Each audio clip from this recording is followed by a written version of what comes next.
Yo siempre digo que uno a veces suele darse lujos cuando tiene la posibilidad de estar en un medio de comunicación. Hace un tiempo entrevisté al Pocho Romero Félix acá en Radio Sónica y la verdad que me quise volver a dar este lujo, porque hay pocas personas que tengan el historial político que tiene este hombre, ex gobernador de la provincia de Corrientes, y que ha pasado muchos años haciendo política y ha conocido a muchos presidentes y ha estado en las escenas del poder en muchas circunstancias. Y la verdad que hoy me vuelvo a dar este lujo. Pocho, gracias por venir a Radio Sónica. Querido, yo te agradezco muchísimo. Saludos para todos y te digo que soy un admirador de tu radio, sin desmerecer a nadie, pero he comprobado que el radio digital es la radio que ocupa el primer lugar.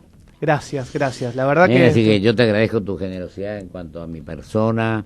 Yo creo que lo único que hice es tratar de cumplir con lo que se debe cumplir, trabajando con transparencia, con coherencia.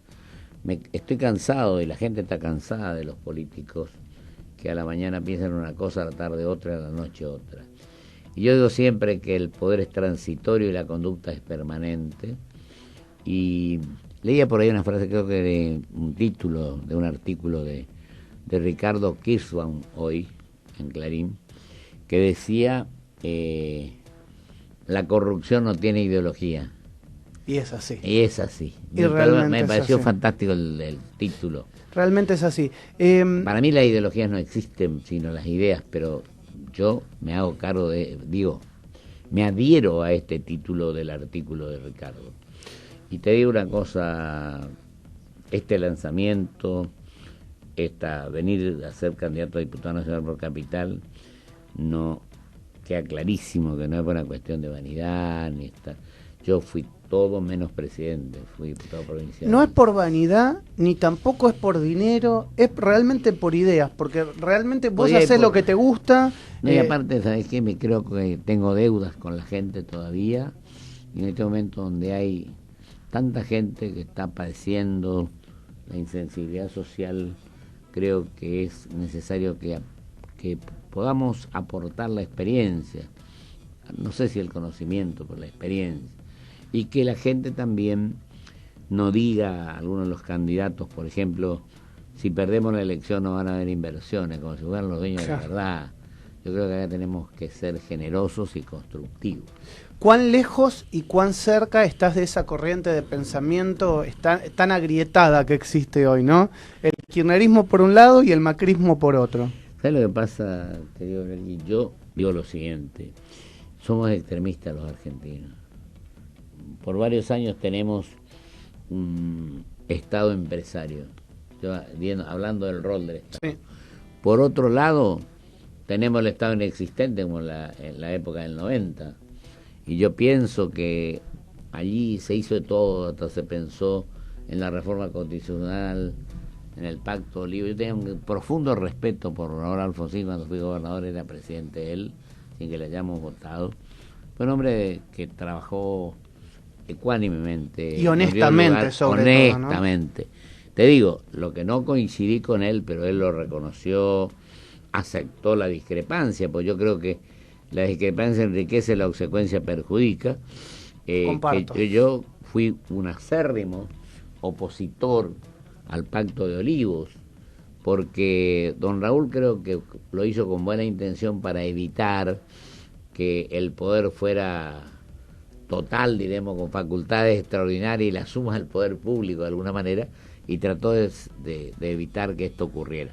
No obstante lo cual, yo me acuerdo que tiene la vigencia hoy, por eso lo puedo decir, no me quiero quedar en el pasado, sino pensar en el presente y en el mediano y largo plazo. ¿Fuiste constituyente de esa reforma? Fui constituyente y pronuncié 2 discursos en el Senado Nacional, donde en mayo del 93 y el 29 de diciembre del 93, uno decía que en el entuerto, más o menos me acuerdo, con que nos encontramos los argentinos un día lunes, fue una especie de desaprensión por parte de los actores hacia la República. Y he pegado un poco a don Raúl, que aceptó la crítica, cuando entre él y Menem resolvieron la reelección de Menem y lo que pretendía don Raúl era ponerle un poco de freno a la excesiva fuerza de la institución ¿Te presidencial. acordás de esa foto histórica de Menem y de Alfonsín caminando por la Quinta de Olivo, Exacto. donde cerraban el pacto y se los Así veía es. de atrás, Así es.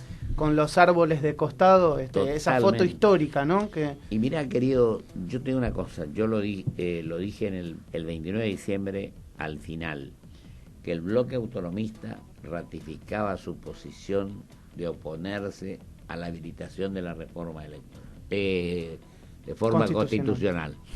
Y me acuerdo que decía por ahí que el gobierno había gastado mucho tiempo y dinero malabareando alrededor de los dineros públicos. Bueno, ahora también tenemos lo mismo, porque el gran gasto público que está haciendo la política... Nada cambió. Con 23 ministerios, con el senador Majal, que yo me opuse al tercer senador.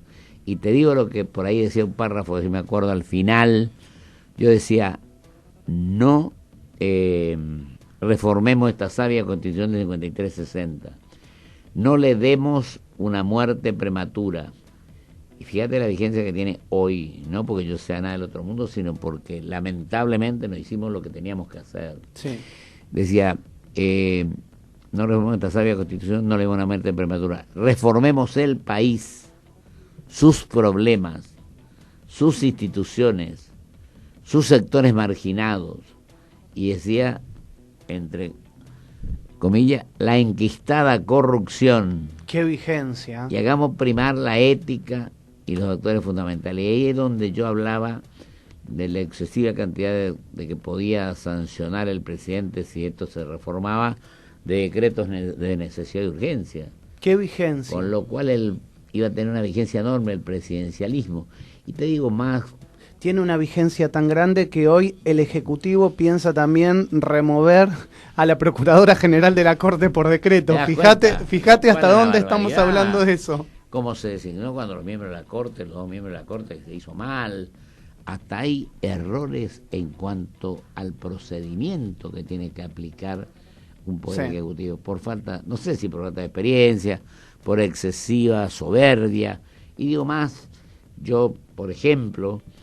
puedo decir que me equivoqué a lo mejor muchas veces, pero que cuando me plantean 3 o 4 temas que hacen a la vida, al bienestar de la gente, como dice el preámbulo, yo digo 3 reformas. La electoral, que no se modificó, incluso se contrató una empresa, Indra, que ya fue varias veces contratada. Yo no pienso, no es que yo piense mal, pero la gente tiene todo el derecho a tener sus dudas. Sí, y tener seguridad que su voto va a ir donde quiere que vaya. Claro, porque yo digo una cosa, yo digo que el proceso electoral, fondo, el gasto, todo, lo tiene que manejar la justicia electoral.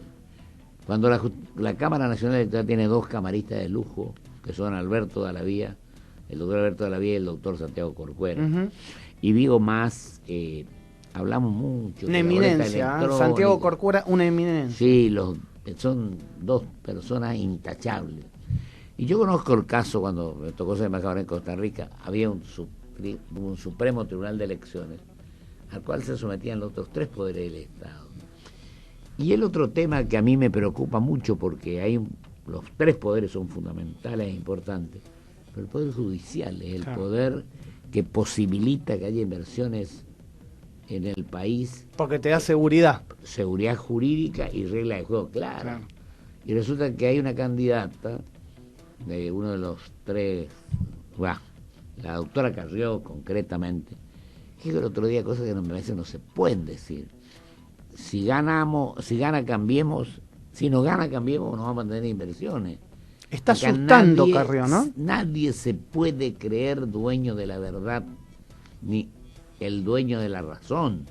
Yo creo que acá, y por eso aprovecho, mejor dicho, tu generosidad y la de la gente que colabora con vos, voy a hacer directamente una invitación. Después de las PASO, que creo que la vamos a superar, por supuesto, y con creces, yo pienso que todo aquello que superemos las PASO y ocupemos el primer lugar en las listas, sería buenísimo. Te digo vos que tenés una radio prestigiosa y que sos un periodista serio y objetivo, ¿por qué no hacemos un debate en serio? Todos los primeros, con un temario ilimitado. El que se quiera, lo que se quiera preguntar, que se pregunte. Lo que se quiera preguntar, que se pregunte. Porque acá... Ojalá eso suceda. Acá somos todos guapos y que nos creemos dueños de la verdad, decimos lo que se nos canta. Pero tenemos que ser serios. Sí. Entonces debatamos, a ver quién sabe, quién no sabe, porque resulta que hay algunos que están abonados a ciertos medios, pero que vos mirás después por internet o por lo que fuera, y el único lugar donde no podés mentir aunque quieras es el Parlamento. Entonces digo, ¿cuántos proyectos presentaron? ¿Cuántas veces ocurrieron las sesiones? Que no nos limitemos a aumentarnos la dieta nomás. Y hay algunos que por ahí dicen, el otro día, un error garrafal desde el punto de vista constitucional, de que se puede renunciar a los fueros. No se puede renunciar bueno, a los fueros. yo lo explicaba eso también. A mí me parece... El artículo 69 es terminante. O hay desconocimiento o hay un aprovechamiento político. Eso es claro. Sería peor. Prefiero que hubiera desconocimiento. Pero fíjate vos, si hay también es gravísimo, porque si hay un desconocimiento de quienes presentan los proyectos, la evalúan en convención y sancionan las leyes, escúchame, si no saben lo que dicen, ¿qué leyes van a sancionar? No, y además, Pocho, esto te lo digo también desde la historia que vos conoces, ¿no? Historia viva de la política. ¿Cuántos asesores tiene cada uno de los diputados y cada uno de los senadores? Y nadie le dice, muchachos, esto es inconstitucional. A lo mejor, ¿sabe qué pasa?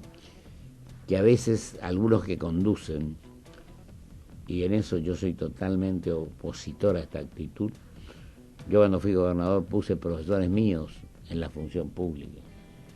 Gente que te había enseñado. Que yo. Claro. Entonces yo digo, lo que ocurre es que muchos le tienen miedo a la inteligencia, entonces tratan de rodarse de mediocres, y porque sobresaldrían los que conducen. No se dan cuenta que los que conducen van a salir o sobresalir o van a tener éxito en la función en tanto y en cuanto tengan gente capaz a su lado. Claro. No tienen que tener miedo a la inteligencia. Y bueno, por eso yo decía que yo tenía profesor mío de Derecho Administrativo, yo tenía, que era presidente de la Asociación Argentina de Derecho Administrativo, el doctor Revidati, tenía en la Fiscalía de Estado a un hombre que fue mi profesor de Derecho Penal. Y lo otro que digo es, indudablemente, que es fundamental que tenemos decanos a trabajar y no aumentarnos la dieta. Bueno, yo diría que antes que renunciar a los fueros, renunciaría al aumento de dietas permanentemente. Hablando de trabajar y hablando de algo que dijiste en el momento que fue la Asamblea Constituyente, en la que vos decías, tenemos que resolverle los problemas a la gente, tenemos que eliminar la pobreza, tenemos que eliminar la corrupción. No sé si eliminar, pero por lo menos luchar contra la corrupción y contra la pobreza. Había una idea muy interesante que en su momento había planteado cuando explotó el 2001 el expresidente Eduardo Duhalde, de llamar a una gran concertación, a una gran convocatoria a todos los sectores, más allá del partido político, escindiendo de la figura, pero sí teniendo ideas, de poder poner ejes centrales. ¿Te sumarías a esa convocatoria? Totalmente. Yo creo que cada uno con el rol que le corresponde, diciendo lo que piensa. Yo creo que entre todos tenemos que tratar de coincidir en 5 o 6 puntos fundamentales. Sí. Porque también la gente está cansada que vos le digas 10.000 cosas. Claro. Yo creo que la gente, si hoy, en esta campaña, en esta tarea, yo diría, me ocuparía del tema de 3 grandes casos. Reforma del sistema político, reforma del sistema previsional. Y acá, querido Leque, yo tengo una cosa, yo en eso no es mérito mío, sino el equipo que yo presidí. Nosotros otorgamos, puedo dar la ley para que vos te explayes con tranquilidad, el 82 y 75% móvil y automático a jubilados y pensionados.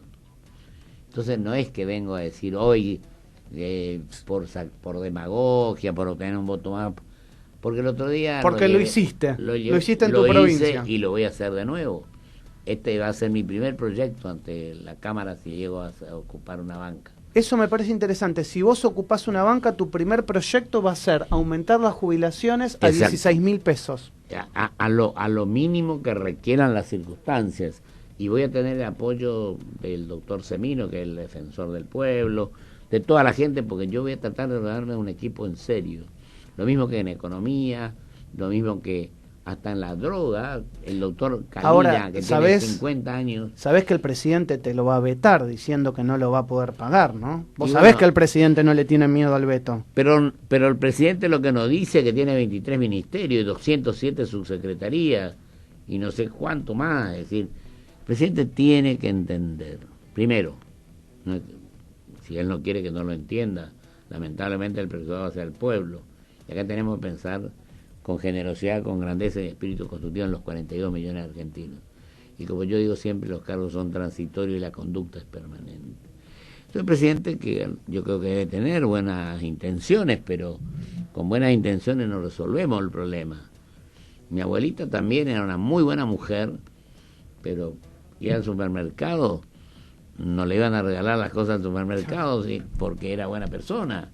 Entonces, lo que creo que tenemos que entender que, como decía Aristóteles primero y Perón después, la única verdad es la realidad. Y tenemos que entender eso. Si no somos capaces de dejar la soberbia a un lado, de no creer en la verdad, de escuchar, que no es lo mismo, oír no es lo mismo que escuchar a los demás, si no podemos dialogar civilizadamente. Yo el otro día fue un programa, un canal, La Matanza, que antes que yo entrara era como una riña de gallos. Yo creo que tenemos que ser serios en eso, decir las cosas como son. Y te digo más, que yo pienso fundamentalmente, hablé de la reforma impositiva. Sí. Tenemos 96 impuestos. Eso es increíble. Estados Unidos tiene 4. No se aguanta más. Trabajamos la mitad del año para pagar impuestos. Nos queda un cuarto nomás de todo lo que obtengamos, el 35% se lo lleva la impositiva. Además, te digo acá públicamente, yo con Alberto, que es mi amigo, cuando me ve por ahí nos llenamos de afecto, pero vos le llamas por teléfono y nunca te puede atender porque están ocupados siempre. Y lo que uno quiere es darle a conocer su opinión. Yo no le estoy por pedir absoluta, ni que me vote en primer lugar, ni que me reúna votos. Lo que le voy a pedir es simplemente que tratemos de estudiar sinceramente estos temas. Pocho, me gustaría preguntarte qué pasa en tu familia cuando le dijiste que querés volver a ser candidato. Fue una revolución, me imagino, ¿no? No fue, porque en realidad años de tranquilidad, mi señora, ¿no? todos me acompañaron, pero mi hija, mi hijo. Lo que pasa es que a mí no es que pero yo me siento bien haciendo. Te voy a decir una cosa, querido X. Hará un año que el revista parlamentario, que tiene 28 años, sí, después de 15 años me fui al Senado, me distinguió porque presenté 3.000 proyectos, porque no falté nunca, porque estuve permanentemente trabajando en comisión, integré más de 15 comisiones y presidí la libertad de expresión, donde tengo que reconocer que quedé muy satisfecho con 2 proyectos que se aprobaron por unanimidad. Uno, el tema de que los periodistas, yo también me siento un poco periodista. Sí, lo sos, de hecho. No, pero no lo hice por ventajear yo, sino que no tuviéramos la obligación de dar a conocer la fuente de información. Y segundo, la eliminación de la figura del desacato del Código Penal. Y tenía 2 baluartes en esa comisión. Habían más, pero digo, los mencionaron los 2 porque yo citaba a las 10 como presidente. Y primero un gran secretario que era el doctor Moratorio. Cuando yo citaba a las 10 menos un minuto llegaban 2 mayores senadores que tenían más años que yo, don Felipe de Olindo Vittel, que a su vez era presidente de la comisión de acuerdo que yo la integraba, y el otro, don Conrado Storani. Y los 2 decían que hay que firmar, como vemos, y salían y defendían la libertad de expresión. Y además, yo me acuerdo que yo siempre fui un defensor, porque yo digo, defensor de la libertad, así, a seca, pero con grandeza. Pero yo creo que la más cara de la libertad es la libertad de prensa. Y algunos amigos que por allí tienen algunos predilectos que concurren como abonados a determinados programas, pero que dicen una cosa en el programa y en su función de legislador para el cual fueron electos, y son mandatarios. Eso es muy difícil, Pocho. Yo me imagino son que también... mandatarios de la gente que no se elige. ¿Sabes que debe ser muy difícil hacer campaña con esa desigualdad también? Claro. Porque también hay una desigualdad. A ver, yo te digo, en mi programa yo invito a todo el mundo. Después el que quiere venir, viene. El que no quiere venir, no viene. Uno elige. Mirá, pero vos tenés que tener yo el te decía decoro una de sola invitar cosa, a todo el mundo. Querido, mira, yo el lunes pasado fue el lanzamiento. Sí. En el Howard Johnson. Fue mucha gente, perfecto. Prácticamente tuvo muy buena repercusión. Pero tengo que ser sincero en esto. Y no sé, que se me enoje el Diario de la Nación, que el diario que yo también leo. En el único diario, salió antes, pero posteriormente al lanzamiento, el único medio que no publicó fue La Nación. Y ya tengo que terminar con tenerle miedo a que se acuse a uno. Yo no acuso. El Diario de la Nación primero tiene todo el derecho de publicar lo que ellos quieran. Yo no les estoy pidiendo que publiquen porque soy yo. Pero creo que nos traten de igual manera a todos. No, pero además también, a mí, yo cuando entré arrancaba la nota decía... vos tenés una trayectoria política que a la gente le puede gustar, no le puede gustar, al periodismo le puede gustar, le puede no gustar, lo que sea, pero tenés un camino recorrido y como decía, el único cargo que te faltó fue el de presidente de la Nación. Exacto, todavía no pierdo la esperanza. No perdés las esperanzas. ¿Querés preguntar, Erika? Sí, ¿cómo evalúa generalmente el gobierno de Macri, de Larreta? ¿Cuáles son sus principales falencias y cómo ustedes proponen revertirlas? Yo pienso que acá la gente está agobiada en lo que pasa en la ciudad de Buenos Aires. Hay 600 y tantas mil personas que no pueden pagar las expensas. Por lo que los servicios públicos se vinieron aumentando. Y el ABL, idem. Y sobre todo el sector pasivo, sí, que le están quitando posibilidades, hasta lo están desalojando. Yo otro día veía a una persona de 40 metros de un departamento que pagaba 2.000 y pico pesos es increíble de expensa. Entonces no se puede pagar. Bueno, lo otro, que yo creo que hay una exageración de algunas obras que no tienen sentido y que dan lugar a algunas dudas, vamos a ser sinceros.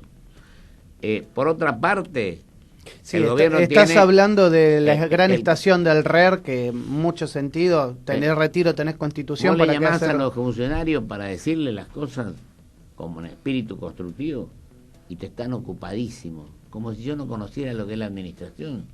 La conozco de todos lados porque a los 24 fui diputado provincial, a los 25 presidente de la Cámara de mi provincia, vino el golpe, me rajé, fui embajador a los 35, fui gobernador a los 40, fui presidente del Consejo General de Inversiones. Cuando fui gobernador me votaron peronistas y radicales, cuando parecía que se diluía.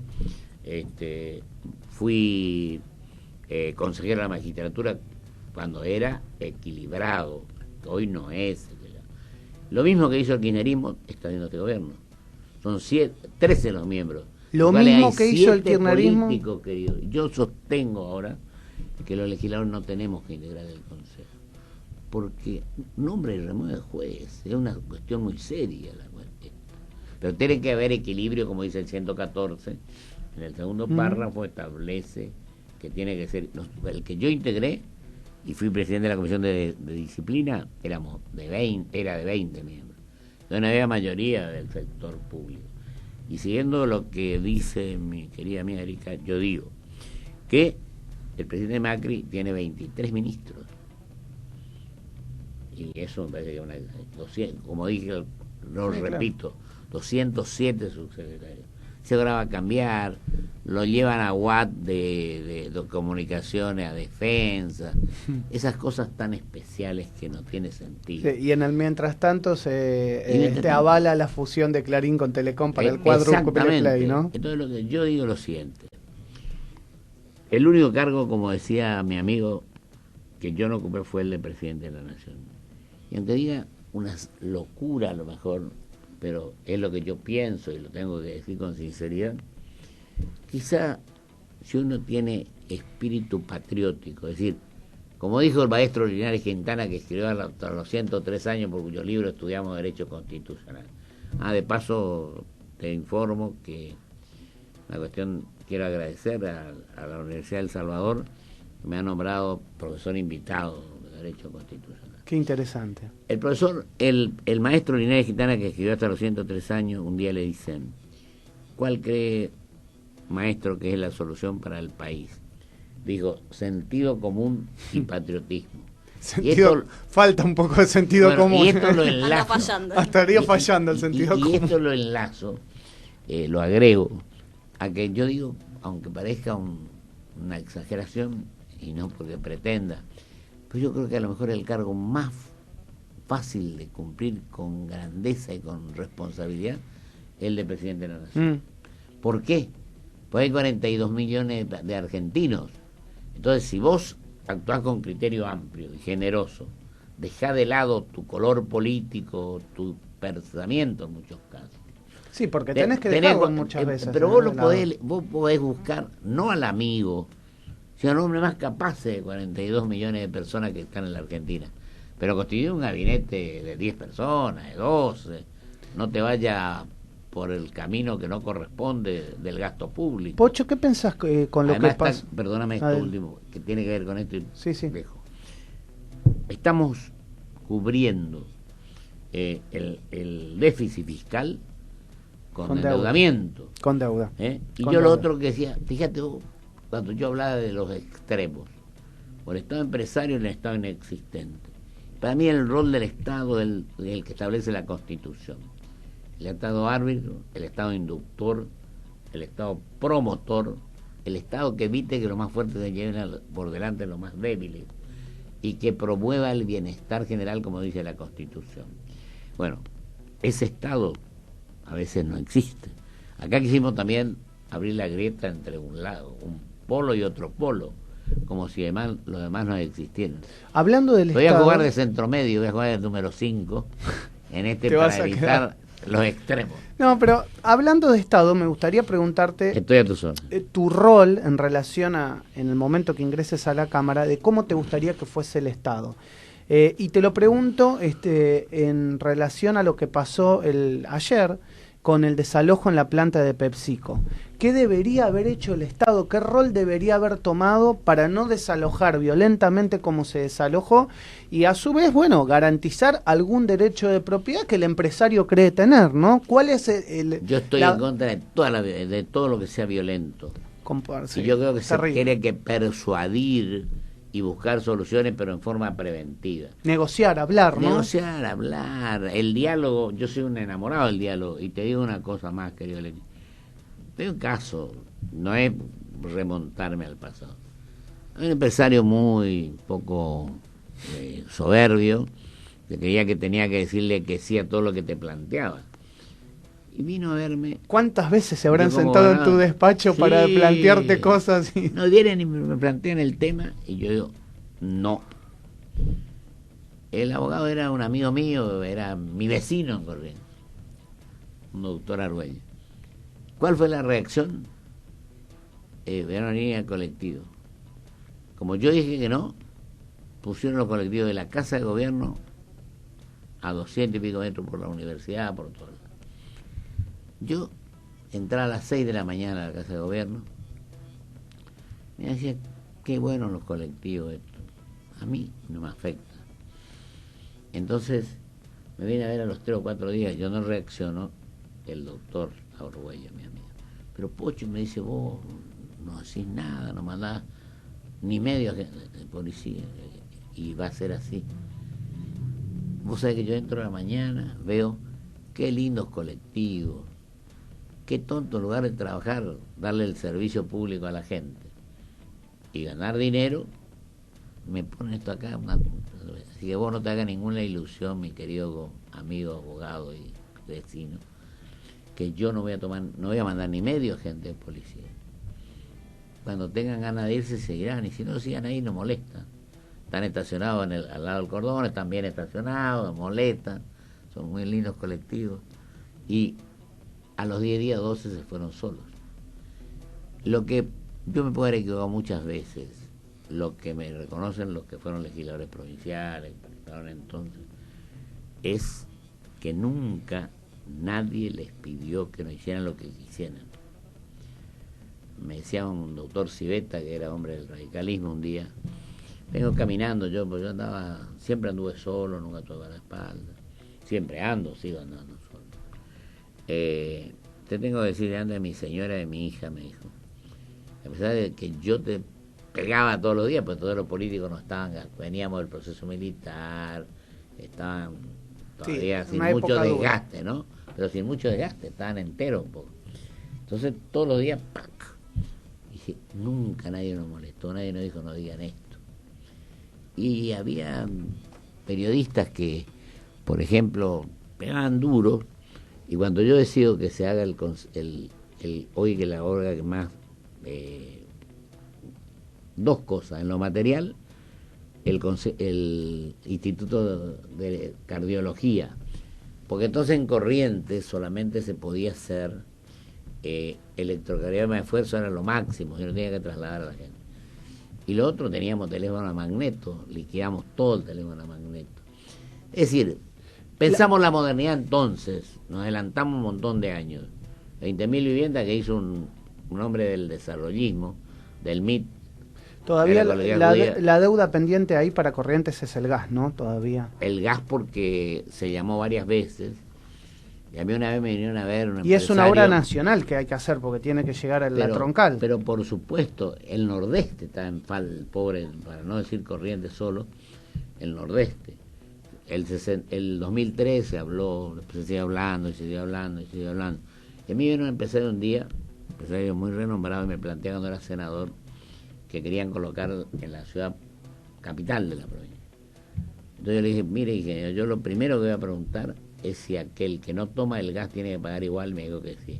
Entonces yo no estoy de acuerdo, le dije yo. Si tienen que pagar aquellos que no toman el gas. Pero esto no es por demagogia, no es yo hago lo que siento, hice siempre lo que siento.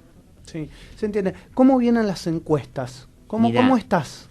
¿Cómo sentís en la calle? ¿Cómo sentís cuando hablas con la gente? Un profundo afecto, respeto y reconocimiento.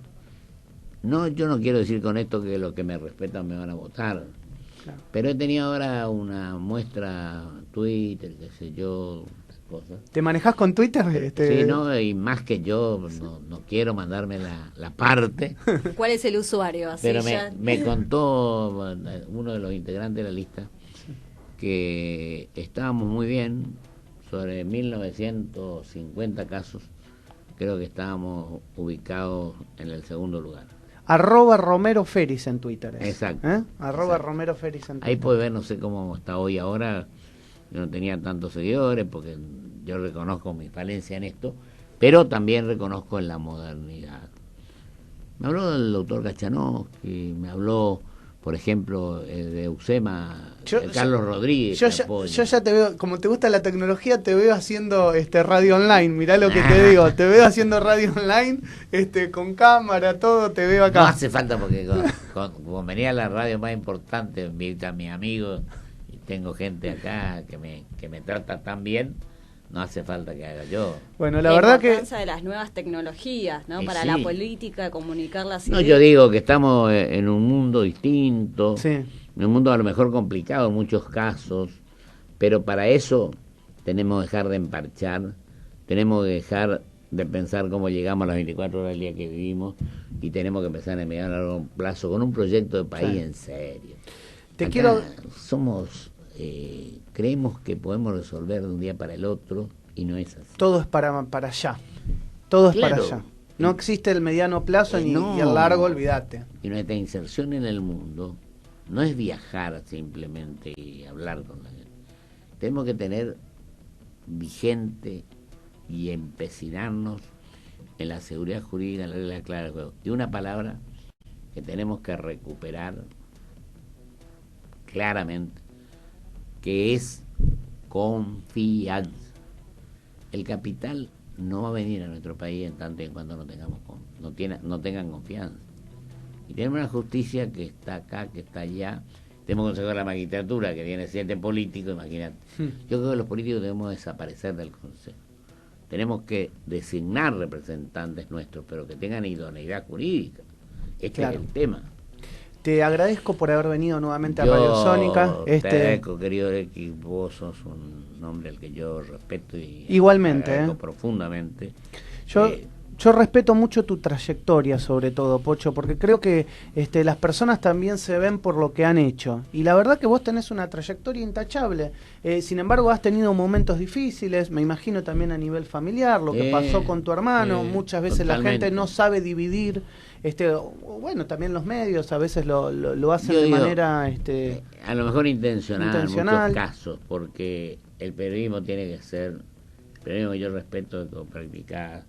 Vos podés pensar distinto, pero dale la oportunidad a la gente que pueda expresarse. Esto es lo importante. Y yo en mi programa, por ejemplo, Corriente de Pensamiento, tiene 15 años, y yo llevé gente de un extremo al otro, de Carlos Junkel, que él me pidió y me felicitó por lo y fue 2 veces, y no tengo por qué no llevarlo, y al doctor hasta el ingeniero Solané, por ejemplo, que está en otro extremo. O qué sé yo, o José Luis Esper, por decirte, o un hombre del justicialismo, un hombre del radicalismo.